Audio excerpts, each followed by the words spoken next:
La leyenda de María Carlota y Millaqueo, de Manuel Peña Muñoz, ilustraciones de Sol Díaz. De todas las casonas con parque y estatuas que iban quedando en el viejo puerto, la de mi colegio con sus patios, corredores y galerías de vidrio era la más hermosa. Estaba construida en la ladera de un cerro con sus ventanales mirando el mar. Según decían los artistas, era una de las mansiones más bellas y antiguas de la ciudad, ya que poseía tejas de la época colonial, patios con fuentes de agua y columnas de madera. Sin embargo, la municipalidad no hacía demasiado por su restauración, pese a los constantes artículos de prensa que le dedicaban los escritores, realzando su hermosa arquitectura.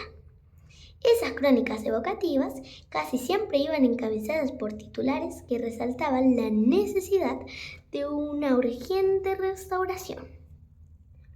Publicaban siempre fotografías y grabados en los que se veía la casa tal y como era en sus mejores tiempos, con sus tinajas a la entrada y sus portones tallados hace 2 o 3 siglos.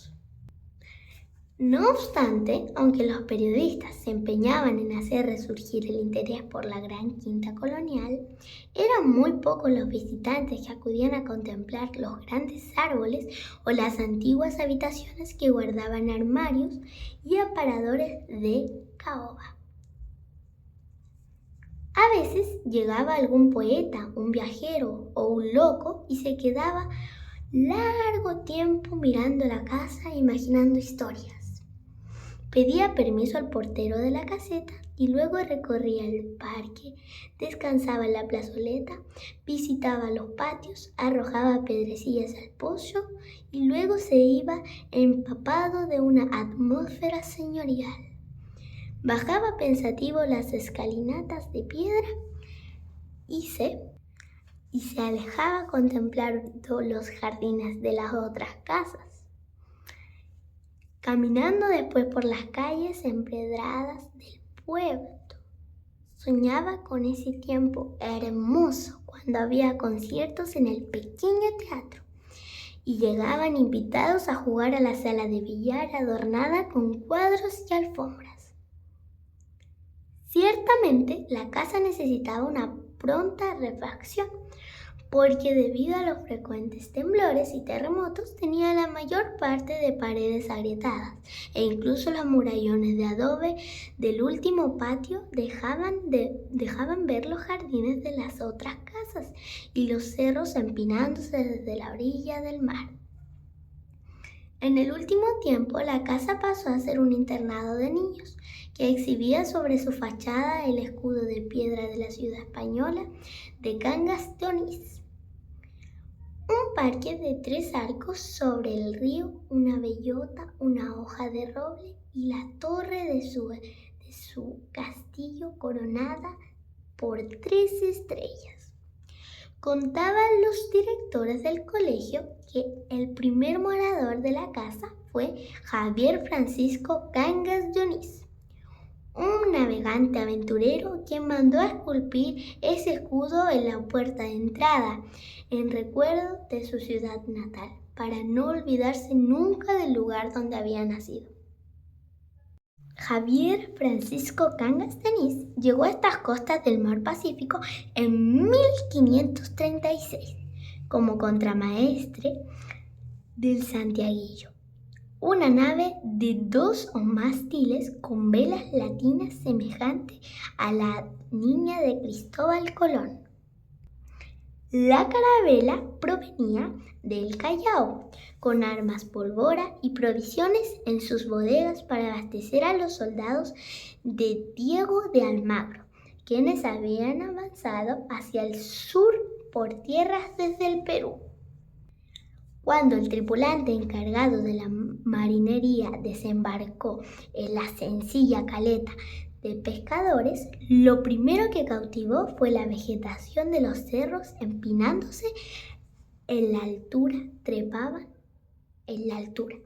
trepaban tiles, boldos y espinos.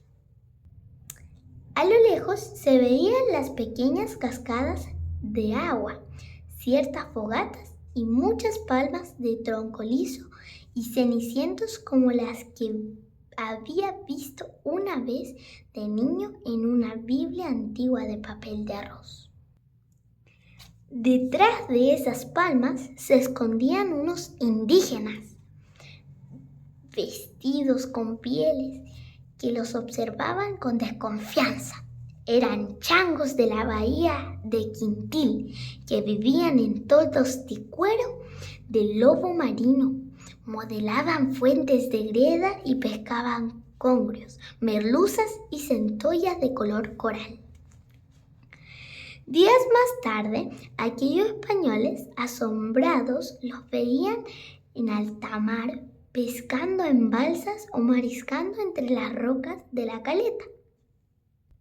Algunos niños incluso se zambullían en las olas y sacaban almejas que partían con piedras y luego comían crudas.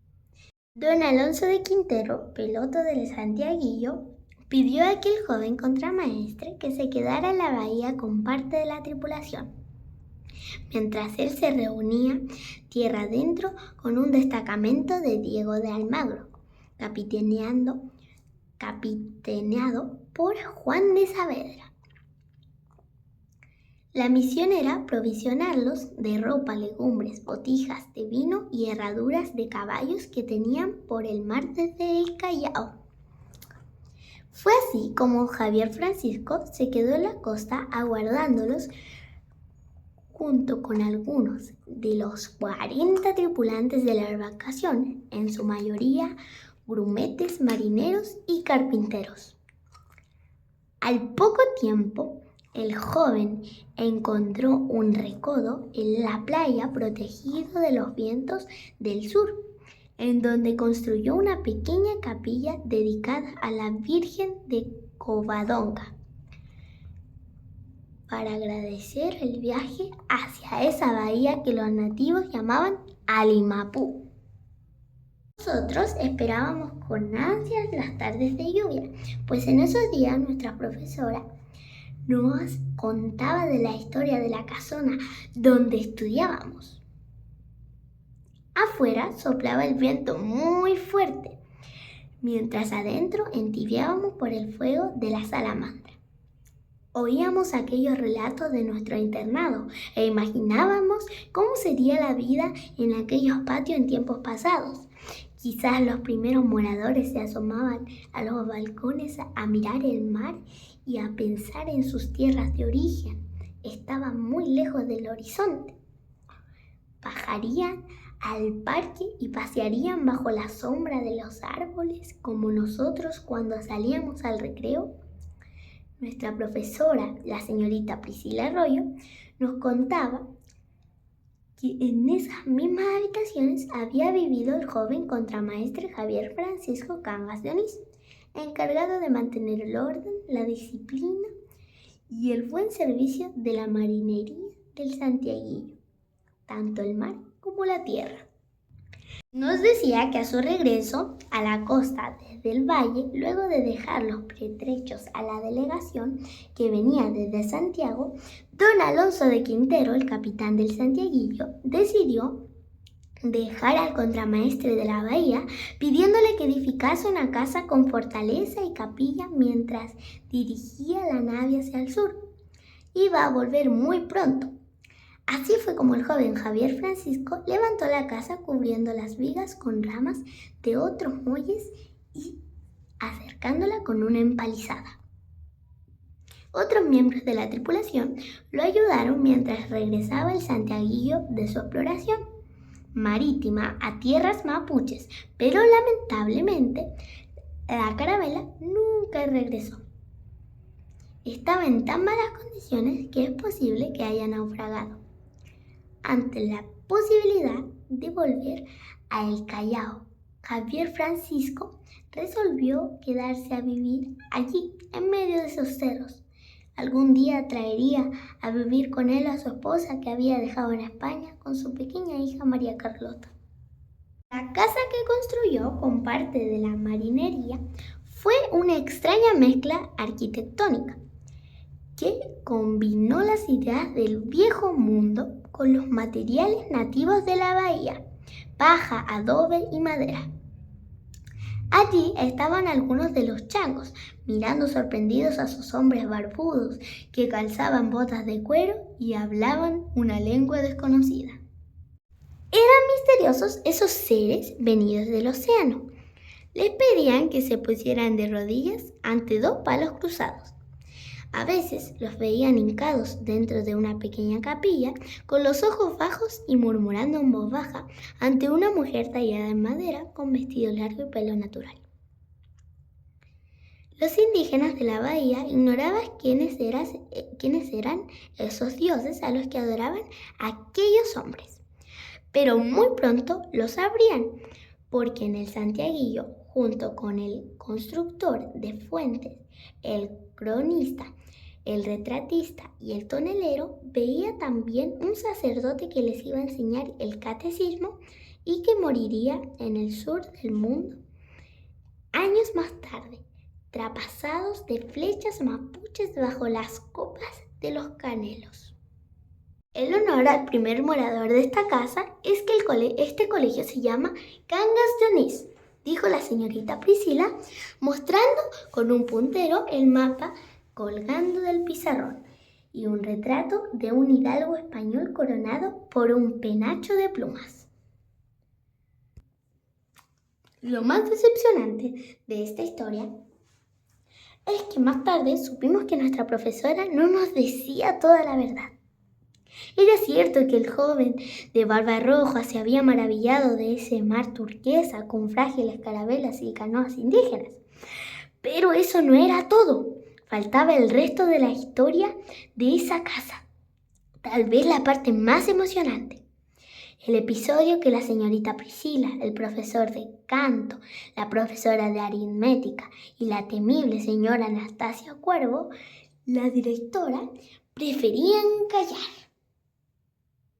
Al escuchar estas palabras, todos empezamos a mirar los transatlánticos de las chimeneas blancas que zarpaban de la bahía, imaginándonos que íbamos en cubierta y emprendíamos un viaje muy lejos, al otro lado del mundo.